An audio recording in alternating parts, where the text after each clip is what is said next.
একটা মেয়ের পরিচয় কি শুধু কারো মেয়ে, কারো বউ, কারো মা হওয়াতেই সীমাবদ্ধ, নাকি তার নিজেরও একটা আলাদা সত্তা থাকা উচিত?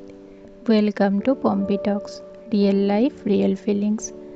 প্রতিদিনের মতোই খুব সাধারণ একটা দিন, কিন্তু এই সাধারণ দিনের মধ্যেই লুকিয়ে থাকে অনেক না বলা গল্প। একটা বাড়ি শুধু কিছু আসবাবপত্র দিয়ে তৈরি হয়, কিন্তু একটা ঘর তৈরি হয় একজন মেয়ের ভালোবাসা, যত্ন আর অসংখ্য ত্যাগের মাধ্যমে। একটা মেয়ে যখন বিয়ে করে নতুন বাড়িতে আসে, তখন সে ধীরে ধীরে সেই বাড়িটাকে নিজের মতো করে গড়ে তোলে। প্রতিটা কোণায় নিজের ছোঁয়া দেয়, নিজের সময় দেয়, নিজের সবটুকু দিয়ে একটা সংসার তৈরি করে।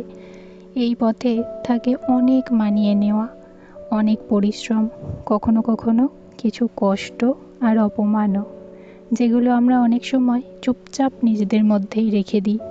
তবেই গড়ে ওঠে একটা পরিবার। কিন্তু এত কিছু করার পরেও দিনের শেষে সেই মেয়েটাকেই শুনতে হয়, এগুলো তো তোমারই কাজ, তুমি তো এ বাড়ির নও, পরের বাড়ির মেয়ে। কেউ কি ভেবে দেখে এই মেয়েটাও তো একদিন নিজের বাড়িতে বড় হয়েছে, তারও তো ইচ্ছে ছিল, স্বপ্ন ছিল, তার মা বাবাও তাকে কত যত্নে বড় করেছে। কিন্তু নতুন বাড়িতে এসে অনেক সময় তার সেই ইচ্ছে অনিচ্ছের দামটাই যেন হারিয়ে যায়। অনেক ক্ষেত্রে দেখা যায় একজন ছেলে নিজের কেরিয়ার এগিয়ে নিয়ে যায়, আর একজন মেয়েকে নিজের কেরিয়ারটা ছেড়ে দিতে হয় তার সংসারের জন্য। এই স্যাক্রিফাইসটা কেন বারবার মেয়েদের দিকেই আসে বলো তো? তারপরও সমাজের আঙুলটা কিন্তু মেয়েদের দিকেই ওঠে।